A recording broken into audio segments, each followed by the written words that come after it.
recently I reacted to the entire history of Hatsune Miku. Thank you so much for the love and support on that. A lot of people said, hey, this video actually doesn't cover everything.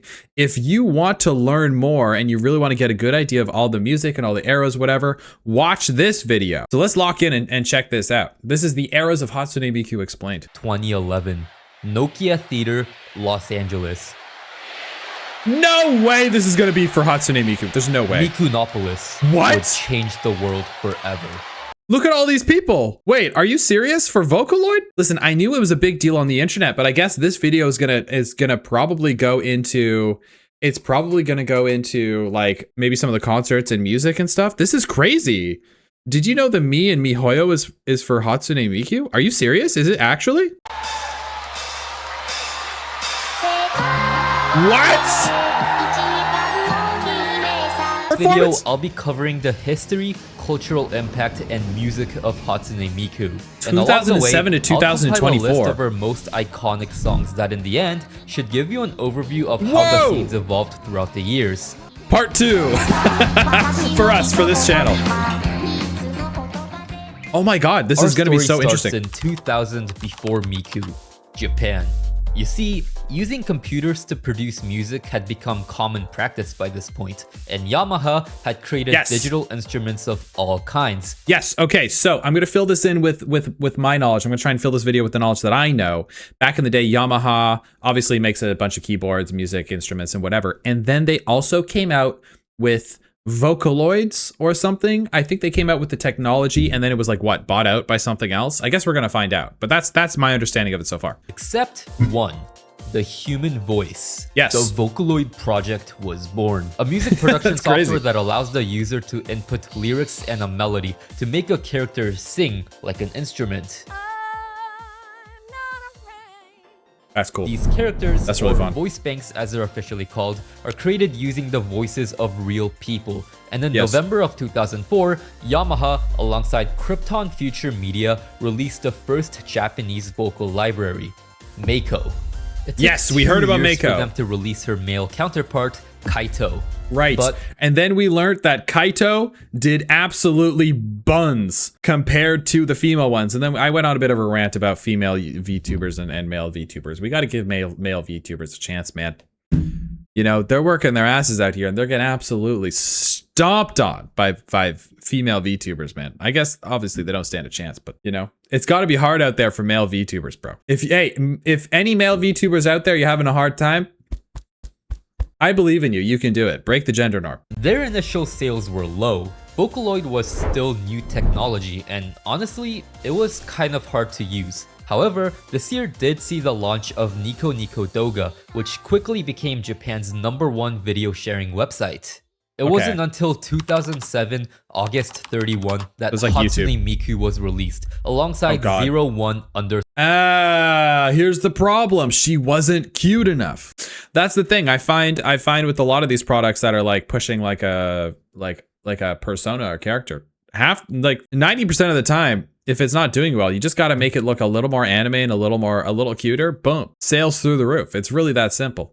Ballade. A short song that was included with the software, meant to be so we heard this one. At the time, its composer, Eiji Hirasawa, didn't think much of it, but unknowingly, he'd made history. Because it didn't take long for Hatsune Miku to become an overnight sensation. You see, Miku was the first voice bank made using the Vocaloid 2.0 engine, and she was developed entirely by Krypton. Rather than targeting their product towards professional musicians like Yamaha, Krypton set their sights on amateur producers who uploaded their songs on the internet. That is so smart. Do you know how smart you have to be to understand guerrilla marketing on the internet in 2007? Do you know how smart that is? This is before, when did YouTube come out? When did YouTube come out? This is around the time YouTube was just getting started, right? There's no algorithms that exist. There's no understanding of internet marketing at this point. There's really nothing. So be able to be able to target the producers, like basically the fans and the producers, is a really awesome move. And I guess obviously it worked. Here we are watching a video about it literally 20 years later. That's absolutely wild. And their strategy worked. Her cute anime vocals alongside her iconic design by illustrator K supported her initial sales. It's an insane design. The design is awesome. On September 19th of 2007, just a few weeks after release, Miku Miku ni Shite Ageru by an anonymous producer named Ika would blow up on Nico Nico. While just 2 weeks ago, Yevon Polka, a Swedish folk song cover— Wait, I've heard this song. Did we hear this in the last video? This is the one like I've heard this song before. By Miku had become a global meme, making the diva associated with the vegetable leeks, a core aspect of her character to this day. Miku sold 3,000 copies within her first week of release, the same amount Miku had sold in her first year, blowing every expectation out of the water. However, you might have noticed a trend among the kinds of songs that were getting popular during this time. They were pretty silly songs. Despite Miku's initial success, she was still seen by the majority of the world as a novelty or gimmick, a fun little toy for making silly little just a phase, songs. just a fad. That would all change when Ryo entered the scene in December of 2007 with the song. Ryo is a producer from what I remember, right? And he was like the OG producer for a lot of these Hatsune Miku songs that blew a lot of them up into like kind of like the main spotlight of the internet. Excuse me. I just drank a coffee, so I'm kind of burping a bit. I got a little bit of heartburn. Melt, yes. Melt is still considered by many to be the most important Miku song of all time. You know what's crazy? When you listen to, guys, listen, when you listen to anime songs, you hear a lot of that. Like that sounds like a lot of the anime intros that I would hear. So I'm really curious what came first. Was the song Melt inspired by certain maybe anime influences, alt rock, like J rock, J-pop, and like Japanese alt music? So they had a really strong underground scene back then in the 90s. Or was it the other way around? And has modern anime been influenced by a lot of these Hatsune Miku production songs that were coming out?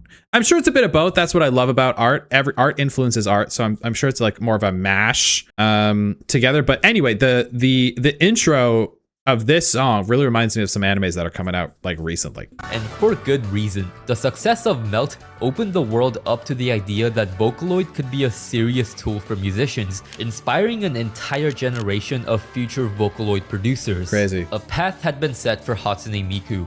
The early days of Vocaloid music were characterized by new producers, most of which had zero professional background in music, exploring what Miku and Vocaloid was. Hatsune Miku was just a voice model. Besides what was on the cover, there were no guidelines or past examples to draw inspiration from.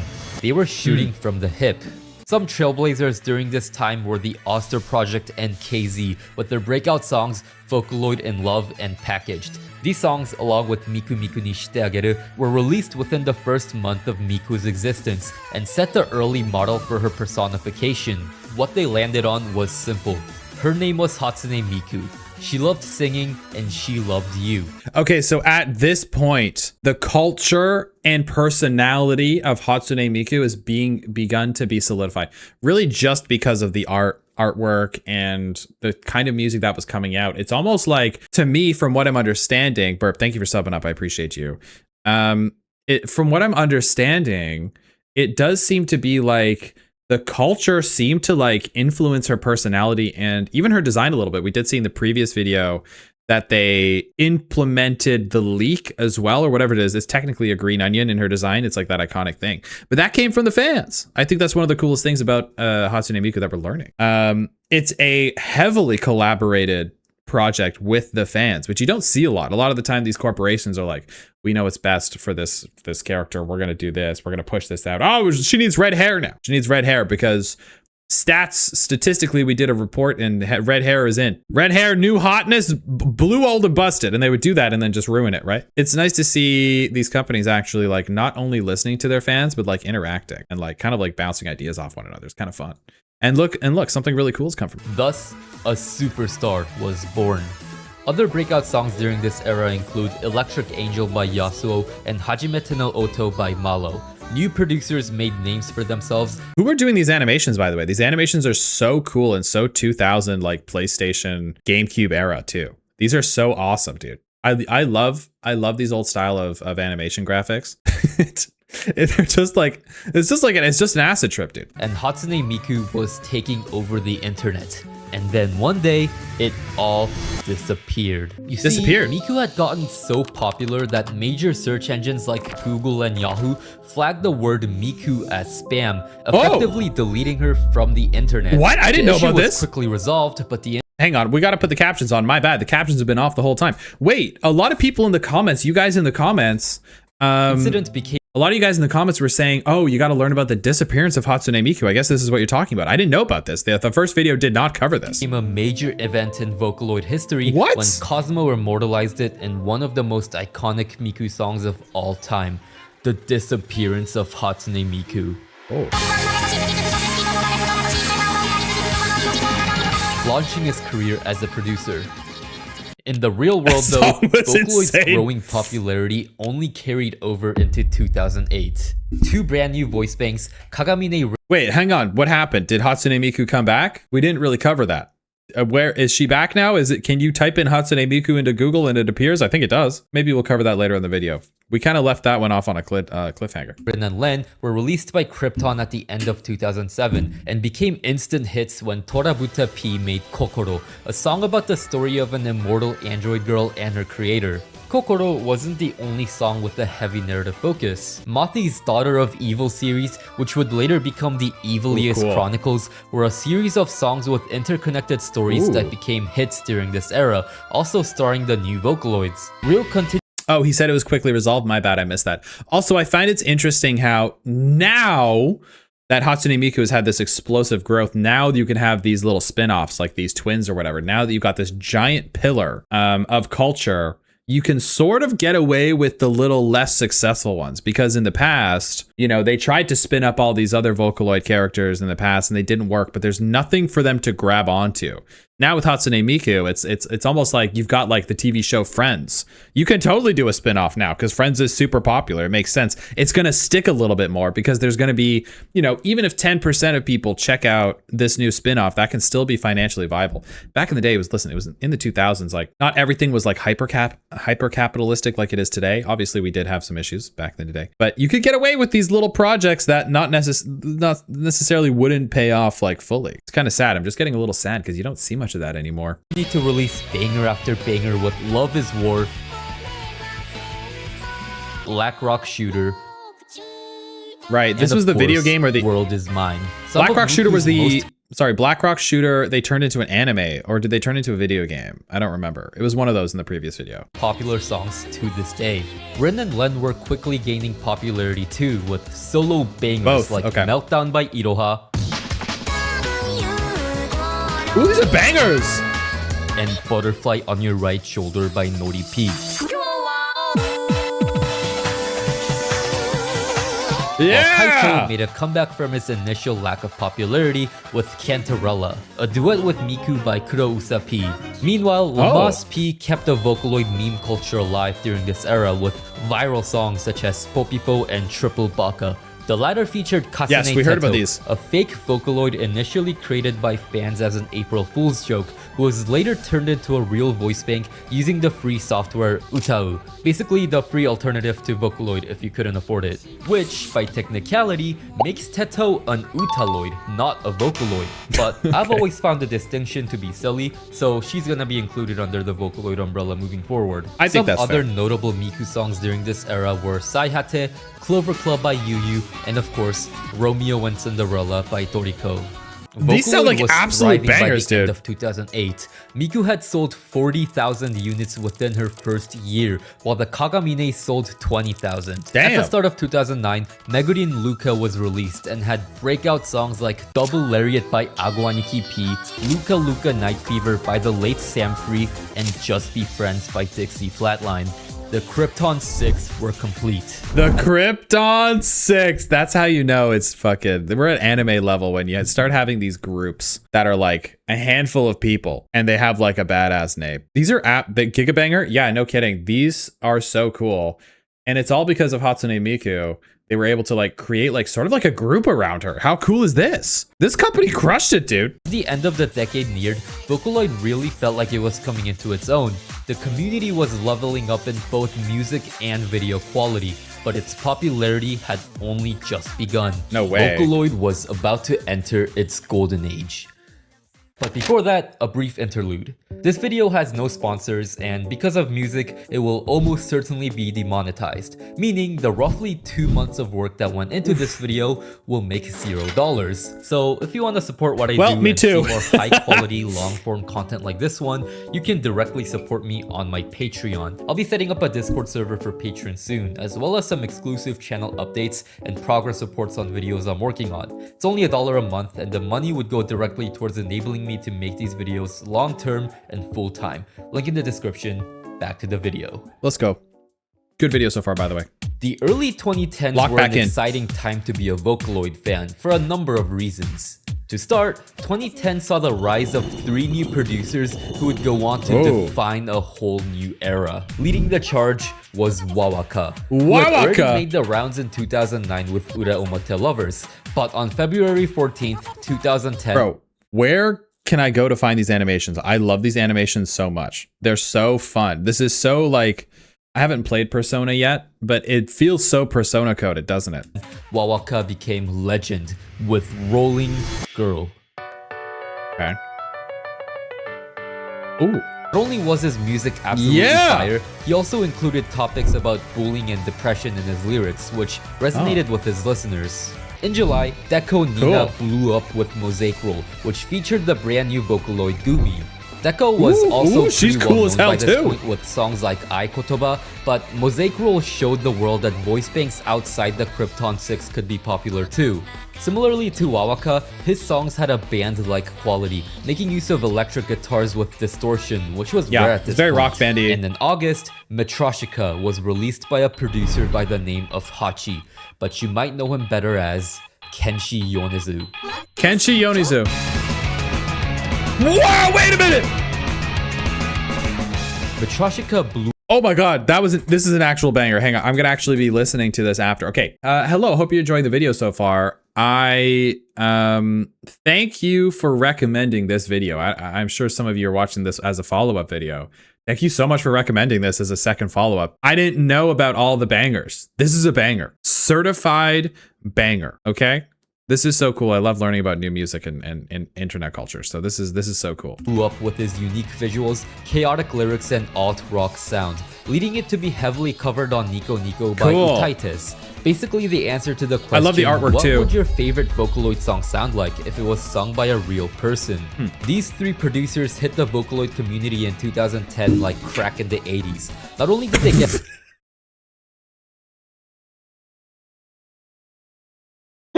Okay.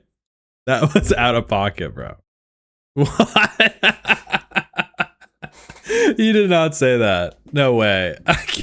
a lot of views, they set trends you'll see again and again moving forward. No way. Like professional music videos, wider variety in genres, and the use of new Vocaloids. Very cool. This is kind of like I watched Gachi Akuta. Kind of has that like punk style anime art style.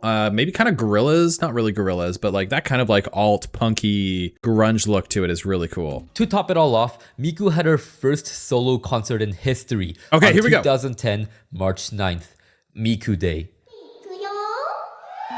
This is crazy. Because 39 could be read like Miku in Japanese. She'd made smaller appearances at music festivals before, but this was Miku's first standalone concert that used projection technology, bringing the diva to life on stage with a live band. This was obviously a massive deal. Watching the recording of this concert is magical, and imagine showing this to a Victorian child, you know, a kid from like the 1500s. Imagine showing them this. I think their brain would actually explode. Honestly, never fails to make me a little emotional, because there's one thing that sets this concert apart from the others that would follow, and that's the fact that the producers of the songs were actually invited on stage to play alongside the Vocaloids. Imagine how that must have felt. Oh, that's awesome. Songs they probably made in their bedrooms were now being played to a live audience of thousands of people. Culturally, in Japan, Miku Wow. was spreading too. She was now appearing on TV commercials and partnering with massive brands like Toyota and Family Mart. Okay. While appearing Wow, in I did not Google know about Chrome any of ads this. alongside celebrities like Lady Gaga and Justin Bieber. The Golden Age also gave us one of the funniest commercials of all time. Yeah, we saw this in the previous video. Once your pizza's delivered, have some fun with Miku.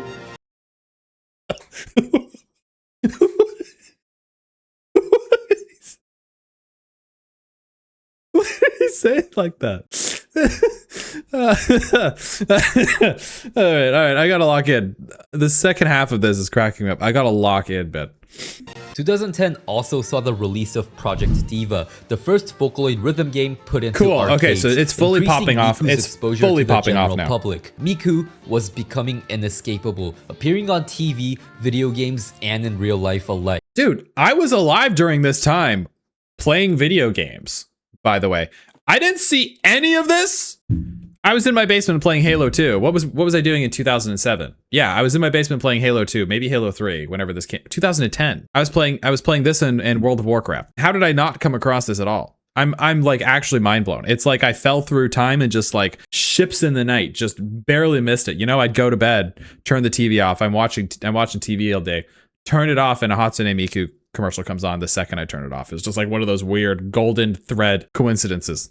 It truly felt like Vocaloid was experiencing a golden age. On the music side, OG producers were going strong while newcomers made the scene feel fresh. Weekly Vocaloid rankings awesome. were competitive, and there was always a new hit song to look forward to. It's a full-on culture. From Wawaka is still one of the most popular duets to this day. Tell Your World by KZ was featured in the Google Chrome ad, and Sasakure P collabed with Whoa. Deco to make Sankyu for Miku's 5th birthday.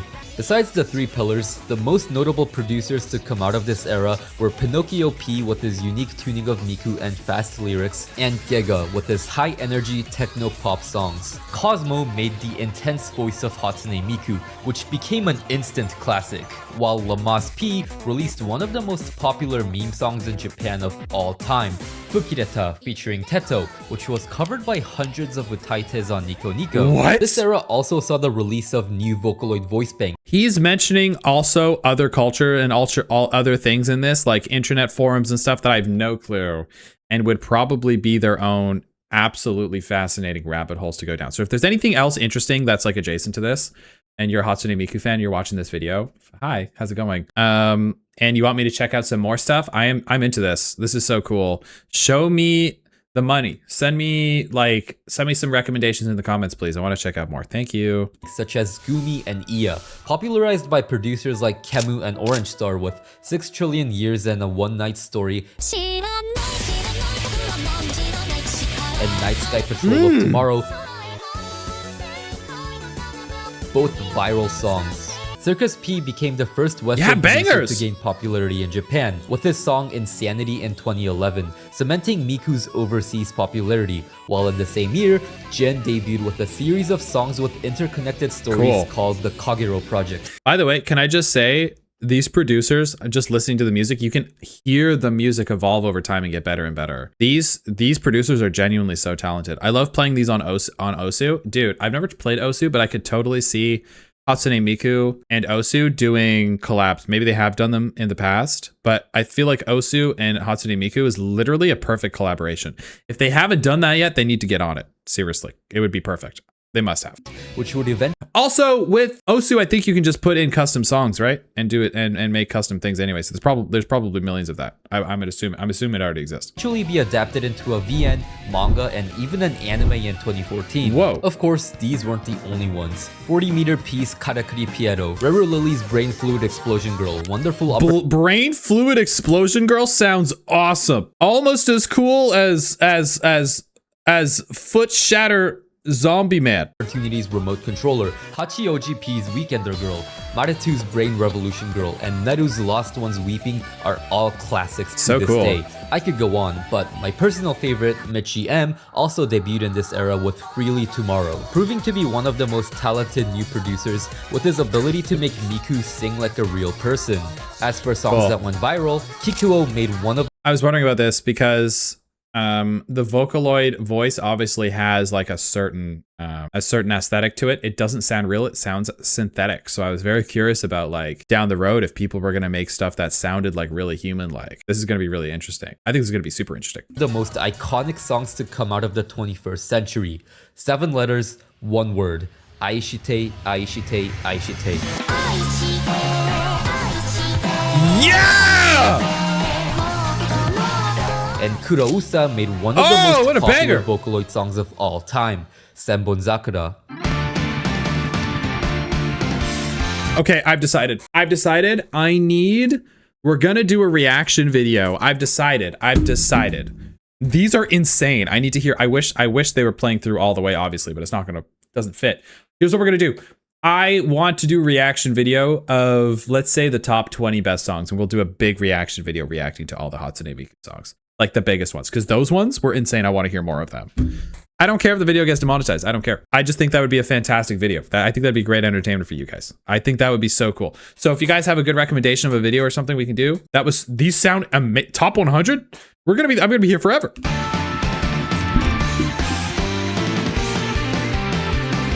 The stage has been set for 2011, July 2nd. Mikunopolis. Oh, there's so many people, dude.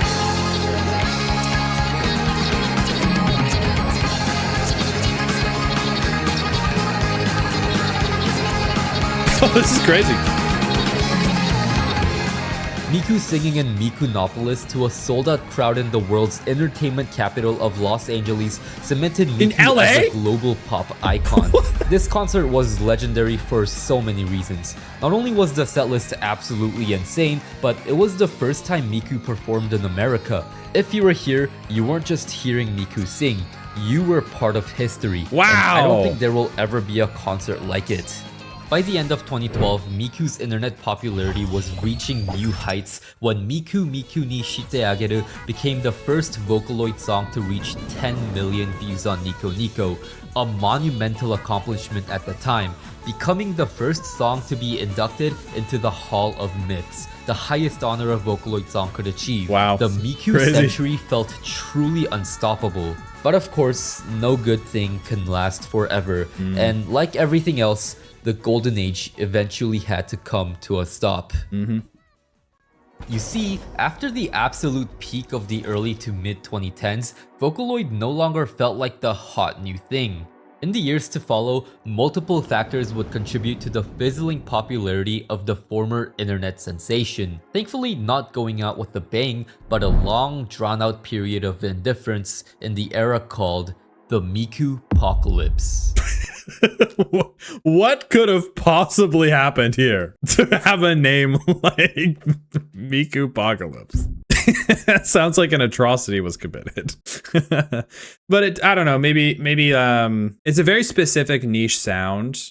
I know it covers a lot of music, but it is at the end of the day, it's still a niche sound. So like if there isn't a lot of innovation, it could just fizzle out. And of course, every trend, no matter how big they are, they can't sustain forever. It doesn't work. I think that's the biggest thing when people have something that they really like and then it eventually dips in popularity. Culturally and globally, things can't stay. You can't go on that exponential growth forever. Eventually you hit diminishing returns and it's going to fail. Some go a little higher, some go a little shorter, but there's always going to be a point where you tip over the cliff and you can't grow anymore. You just literally can't. And when you stop growing, you die. Let's find out what the Miku-pocalypse is. First of all, pillars of the community were leaving to pursue professional careers in music. That's not a bad thing necessarily. The first big name to go was Wawaka, who stepped away from the Vocaloid scene after completing his album in 2011 to form the band Hitori. Ryo would go too in 2012 when he released his final Vocaloid song, Odds and Ends, before transitioning into producing music with human vocals under the name Supercell,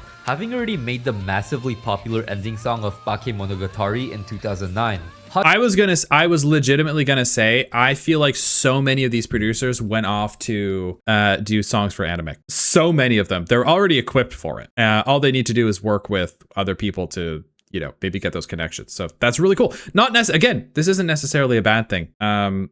People have to grow up and move on.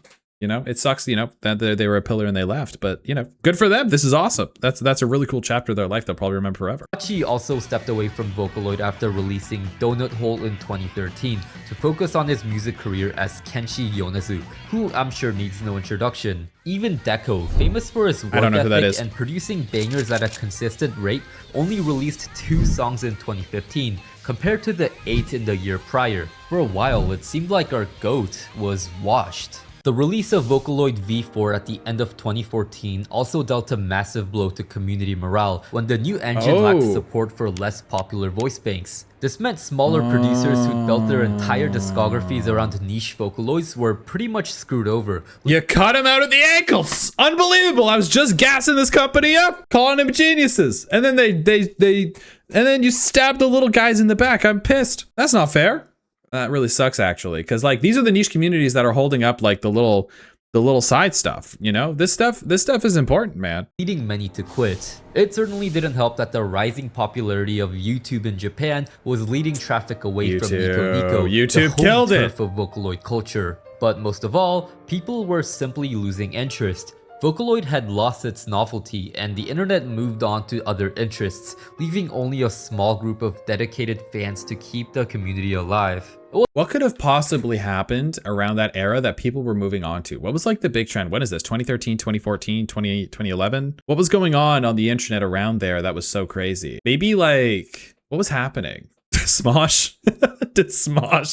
Did Smosh kill Hatsune Miku? It wasn't all bad though. This era did see the rise of some much needed fresh faces, most notably Nayuda Alien with Alien Alien, Kairi Kiber with Alkali Underachiever, the artwork is so cool. Inaba Kumori, who primarily used the voice bank Kai Yuki and made Lost Umbrella. Put them in your notes cause they'll come up later. Chikuo and Pinocchio P alongside Deco eventually became the new big 3 of this era, while this is what happens with all incredibly popular things, by the way. They have this explosive growth, right? They hit a point of diminishing returns where they can't sustain the growth anymore, and then they don't necessarily completely die. They settle back into a niche pocket of the overall culture, and they settle in somewhere nice where it can be sustained.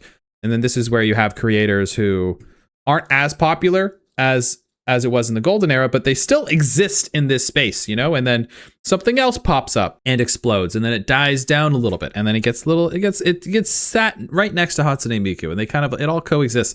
And that, after you get all of these little pockets of stuff that start settling in after their massive explosion of popularity, that's culture. You combine it all together and mix it all together. That's what culture is. Tattoo and Orange Star kept going strong throughout the mid-2010s, even releasing some huge hits like Mindbrand and Daybreak Frontline. The music of this era was marked by experimentation and expanding boundaries. Songs with edgier and more mature themes became popular. More and more, producers were going outside of Miku's sweet idol persona to embrace darker visuals. While producers like Utsu P explored new genres such as metal with his song Hyper Reality Show. Nayuda Alien made songs about aliens. I am surprised it took so long for them to get into the metal stuff. I feel like metal is just like, and Hatsune Miku would mix so well together. Do you think the band Baby Metal would have existed if Hatsune Miku didn't pave the way first? You know, did Hatsune Miku walk so Baby Metal could run? Ironically, Vocaloid became more popular in the West during this era too. Hatsune Miku. No way! No way! David Letterman just said Hatsune Miku. I've never thought I'd hear that. This video's been blowing my mind.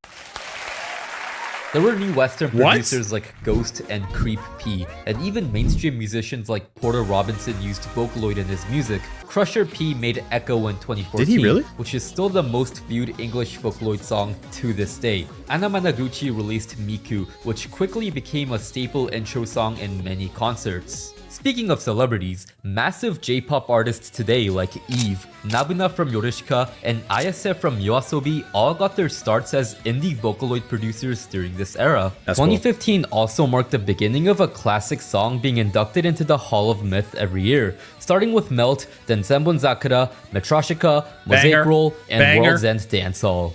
It's also worth noting that Miku Expo had a very successful tour across North America in 2016, introducing the Song Contest, which gave amateur producers a chance to have their songs featured in the concerts. Circus P won in 2016 with 10,000 stars, becoming a big moment for Oh yeah, we gotta Western check all these producers. out. Magical Mirai, Miku's flagship concert in Japan, was also held every year throughout this era with a lot of success. In retrospect, look at all these live- maybe this era Dude. of Vocaloid wasn't. Look at how much music, dude. There's so much music that's come out from this. Like, I feel like I've always noticed that there's always an explosion of music and culture when a country or a culture like has a little bit of stagnation. Or maybe sometimes a culture is going through tough times and there is a need to express yourself. So maybe there was something going on in the early 2000s with the youth of Japan where they really felt the need to express themselves creatively, and Vocaloid just happened to come along at the exact right time. I think that's really cool to think about why, you want to say, oh, cute anime girl, of course, with cool thing, but without a group of people that are primed and needing this in their life, it wouldn't really happen. Isn't that fascinating? As bad as people made it out to be. But in comparison to the Golden Age, it was hard not to feel like Vocaloid was a shell of its former self, slowly bleeding relevance, going back to a niche genre only few dedicated fans enjoy. All of these sentiments came to a head when Hachi returned to Miku one last time in the 2017 song Sand Planet. Whoa, this artwork is The song had a insane. fully animated music video where Hachi depicts the Vocaloid community as a barren desert, and a Cool. group of masked survivors with instruments on their backs are following Miku to an unknown destination. I'm calling it now. I don't know if it's happened already. This is 2017, so we're coming up on 10 years before this. The cool thing about culture is that every 10, 15 years or so, stuff that was popular when you were younger or when people were younger almost always has a resurgence. You've seen it now with how the 2015s fashion-wise are coming back again. 2012s are coming back again. The jean skirts are coming back again. The 90s was kind of like had a big resurgence a few years ago aesthetically. Everything sort of comes back, and now again it's like you see the 2000s are coming back. So I think it doesn't necessarily. Maybe it'll never be as popular. But I think Vocaloid was so big and it was such a cool part of the world that I do think at some point it'll have a really cool comeback. I'm calling it now, if it hasn't happened already. Then if it has, don't listen to The me. lyrics makes multiple references to iconic Vocaloid songs like Melt, Mosaic Roll, and World's End Dancehall, while Miku calls out for survivors to come out to make sure they don't leave behind any regrets. Cool. I think Sand Planet is a poignant reflection of the state of the Vocaloid community in 2017, though it did land Hachi in some drama with other producers, most notably Kurage P, who felt offended that one of the most influential Vocaloid producers of all time would depict the scene as a barren wasteland, especially when there were still passionate producers making music. Okay, whatever, right? It is, compared to what it used to be, a wasteland. It kind of is. I feel like you're being a little pedantic. Maybe you're jealous. No, I'm kidding. I don't know. I think it's a fair critique. I think it's maybe fair. It's not completely dead, but he even showed that there were survivors in the sand desert. When you show ruins, it just means it's not what it used to be. That's all it really is. I don't think it's that complicated. You don't really need to look at it. But I don't think Hachi ever meant for his song to be a funeral, but rather a call to action. Yeah, it feels more Hachi like wanted fans it feels more like a rallying cry, right? It's not like Hatsune Miku isn't there. Hatsune Miku is leading people. It looks like she's leading people out of the desert into it's hopeful. It looks dark because things are maybe a little dark for the community right now, but there's it's about the focus of hope. producers to hear his song and come out to prove She's locked him in. wrong, to prove that Vocaloid was still alive and well. Yeah. And miraculously, they did. Let's go. I called it. As if to answer the call, several things would happen at the height of the Miku-pocalypse that put Miku back on the grid. Starting in 2016, when Deco Nina made a comeback to the Vocaloid scene with Ghost Rule. Yeah! This song blew up, but more importantly, showed us a brand new version of Deco we'd never heard before. Our GOAT was back. In the Cool. same year, I knew it was gonna named happen. the Name of Sin using Miku for the first time in 4 years. And in 2017, Wawaka returned to give his final gift to the Vocaloid Ooh, Wawaka's back. Wawaka came back.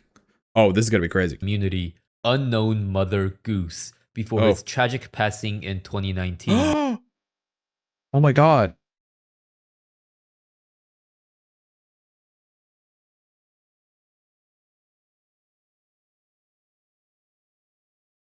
Mmm.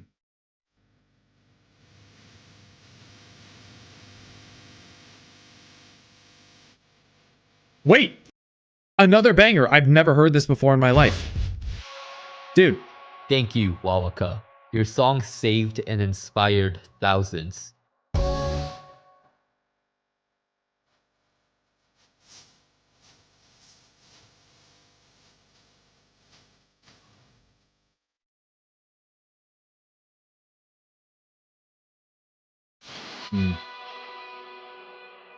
The return of Vocaloid's 4 most influential producers would eventually trigger its revitalization, but the renaissance didn't truly begin until 2020. I with know the that. I launch knew there was gonna of be a comeback. Project I knew it. Sekai, Wait, were we just talking about this? a mobile rhythm gacha Wait, this is what we were just talking about.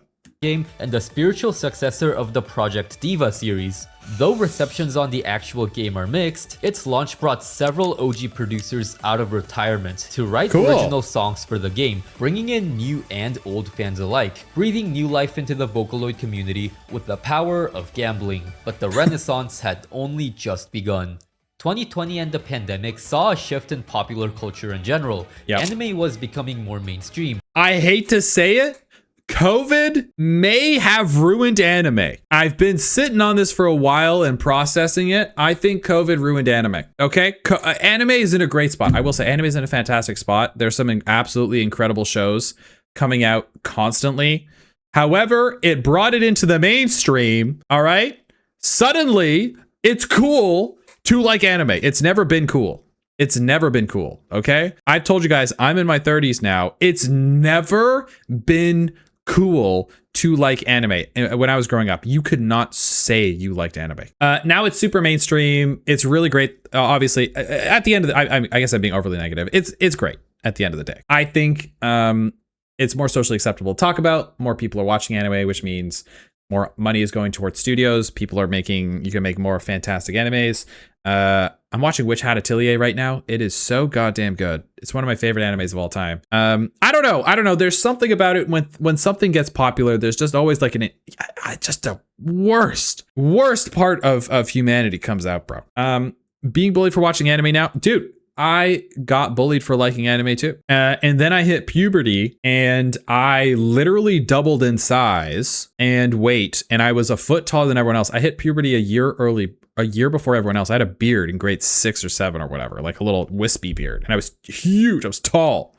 And no one bullied me ever again. And the meteoric rise of VTubers on YouTube introduced a Taitei culture to a whole new audience. Hololife's cover of Fukireta Here we go. having almost And it ties back to VTubers. It always comes back to VTubers. Time will tell, guys. Do you guys think VTubers are going to be a net positive or net negative on society? Now that they've been around for a while and we start to see like the direction they're going. What do you guys think? It's an interesting thought experiment. I think overall it's going to be, I think it's been generally a good thing. I like VTubers. However, I think in the future, I think it's going to be overall net negative. I don't know why something in this moment right now is telling me to watch out for these VTubers, man. They can't be trusted. I love VTubers, but that's the problem. They're so lovable and cuddly and cute. You know, some of them are hiding diabolical secrets, you know? But it is really interesting to see. It's really interesting to see how where we are now in the 2020s, mid 2020s, past the mid 2020s, and how something like Hatsune Miku, something that started in 2007, has inspired something today. VTubers, I'm pretty confident with saying VTubers would not exist without Hatsune Miku, and I didn't know that before this video. And now I've got a new hill to die on. That's great. I love when we come out with a new video. I love when we watch a new video and I get a new hill to die on. You heard it here first. VTubers wouldn't exist without Hatsune Miku. almost 50 million views alone. The fall off of Nico Nico and the shift to YouTube was starting to show its merits too. The sheer size of YouTube allowed over 300 Vocaloid songs to reach the coveted 10 million views milestone compared to Nico Nico's 25, making it easier than ever for new artists to be discovered. On top of that, 2020 saw the rise of a new internet platform juggernaut, TikTok. Oh, here we go. In 2022, a trend on TikTok pushed Goodbye Sangen by Chinozo, featuring Flower, to be the first Vocaloid song to reach 100 million views on a single platform, setting a new bar which had never been possible before. The Hall of Immortality. On the music side of things, Kairiki Bear and Inaba Kumori felt like they were reaching their full potential, with their most popular songs, Venom, which featured the new Vocaloid Flower, and Lag Train. Oh, another banger! Its wave of newcomers too. Hiragi Kirai, Shuro, and Kanaria all helped bring new fans into the community with songs like This Love is Ka, awesome! Bitter Choco Decoration, and King, being covered by tons of popular singers and VTubers. If you couldn't tell by now, the hot new Vocaloid of this era was Flower, and many producers jump-started their careers using her. Meanwhile, the OGs were back to releasing career-defining bangers like Goddish from Pinocchio P and Gimme Gimme by Hachioji P and Giga. And Deco. Following Ghost Rule in 2016, the GOAT went on a generational run that hasn't ended to this day. Hibana, Otome Dissection, Vampire, Salamander, and finally, Rabbit Hole in 2023 would go absolutely viral.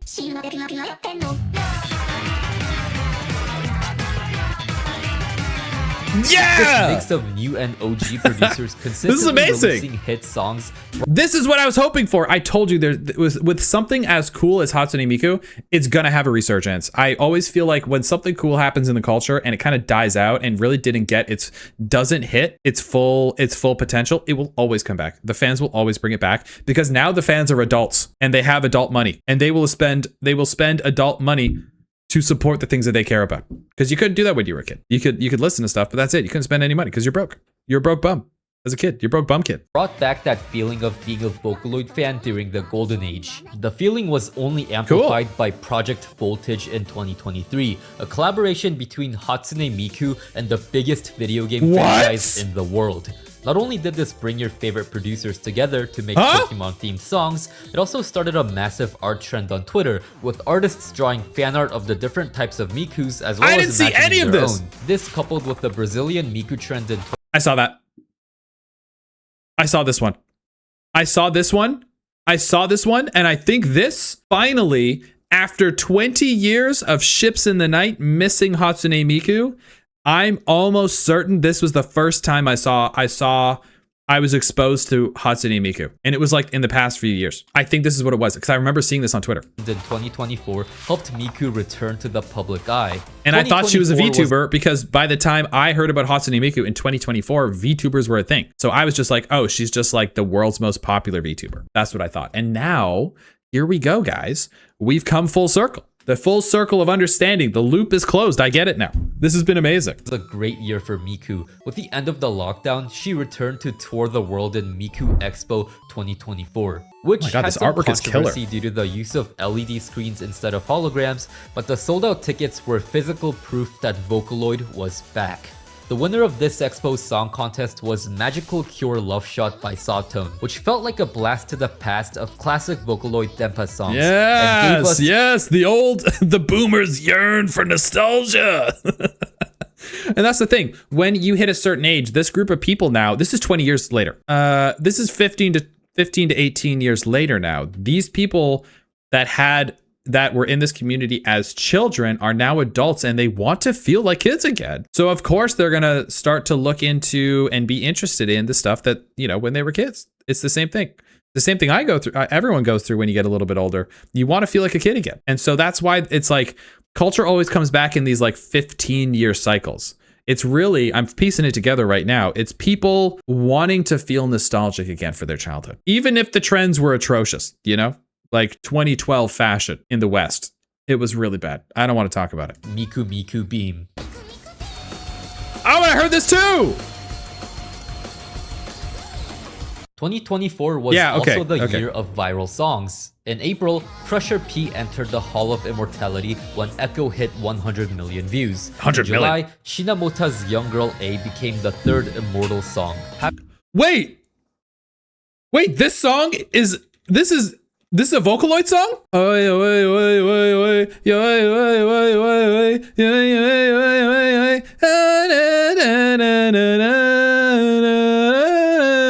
I know this song. I listened to this song on repeat, dude. Okay, I didn't know I was such a fan. Immortal song, having gone viral on this TikTok song's a banger. Prior. May he rest in peace. In November, it's a banger. Aishite Aishite Aishite became the first Miku song to hit 100 million views. Just a day later, Yukopi's Kyofu All Black, which had become a massive meme, also entered the Hall of Immortality. I don't know this one. Finally, April 27th. Artwork is, that's funny though. Mesmerizer. Oh, I've seen this! Written by Satsuki and at this point, this is when it started to boil over and I started seeing Hatsune Miku not all over the place, but like consistently every few weeks or months or so. And then that's what I started getting curious, like, what is this? Animated by Channel Castation, the song features Miku and Teto with her new immaculate synth-y vocals and blew up in ways we'd never seen before. Yeah. Mesmerizer hit 100 million views in just 7 months, Whoa! becoming the fastest growing Vocaloid song in history. A character made as an April Fool's joke was now in the Vocaloid Hall of Immortality, a feat only 5 other songs have ever achieved. It can't be understated how much Teto's boom contributed to the revitalization of Vocaloid. Tetori's, Override, and Hitomania all came out within the last 2 years and are sitting at over 50 million views each. And recently, smaller producers like Jamie P have been making some awesome works. It really feels like the era of Teto is here. I think it's also a really cool coincidence that every entry in the Hall of Immortality features a different Vocaloid, sort of representing the different voice banks that became popular during each era. Very but cool. Throughout the years, Miku has always stayed #1. So yeah, it wasn't until pretty recently that Miku entered her renaissance. Now she's being added to Fortnite, appearing at Coachella and selling out concerts with no signs of stopping. In 2025, there's been a Miku movie released in theaters, and of course, Deco dropped another banger. It really feels like we're experiencing— Gotta say, the music is obviously amazing. We have not talked about the artwork enough, by the way. The artwork has been blowing my mind. The artwork and animation is what got me into anime in the first place. You know, the art of like movement and color design and choice and all that. I've been blown away by the artwork that we've seen. There's so much. This is such a culture explosion. I've been so fascinated by this. This video is wrapping up, but genuinely, thank you so much for making this video. Corbo, please, this is such a fantastic video. Absolutely criminal with your amount of subscribers. Genuinely, thank you for this video. This has been such an amazing ride. You did such a fantastic job with this video. This is so cool. This must have taken a lot of work. Age of Miku, and I really hope it doesn't slow down anytime soon. The songs I mentioned in this video are obviously just the ones I believed had the most cultural impact on Vocaloid. It would be impossible to list every good song in a single video, and I still left out a lot of popular songs, so if there's any songs you think should have made the list, yeah, we'll have to check out more songs. We'll definitely check out more songs in a future react. Video could be a place where people can discover new music. You might have noticed I didn't spend too much time speaking about any one producer in particular, and that's because Vocaloid has and always will be a fandom driven by the community. Through all of its ups and downs, it's always been the community leading the charge, the producers, artists, and fans keeping the culture alive with their love and passion, always finding new ways of evolving and reinventing itself. And I think that's what's so special about Miku and Vocaloid as a whole. It's a community that anyone can contribute to, where artists without any professional background or training are given a chance to make a name for themselves. Miku has given voice to countless artists whose passion and creativity would have otherwise gone unsung. So to end this video, there's only one thing left for me to say. Thank you. Hey guys, hope you enjoyed the video. That was awesome. Oh my god, I got chills at the end. I got a little emotional at the end. Doing research for this, I honestly don't know if it would have been possible without the work they've put in. I linked their channel in the description, so please go check them out if you want to discover even more Vocaloid music. If you enjoyed this video, consider checking out the Patreon, where for just $1 you can directly support what I do. But with that, thank you so much for watching, and I'll see you on the next one. What an amazing video, dude. Genuinely an amazing video. Now what do we gotta do now? I guess I gotta go play Fortnite.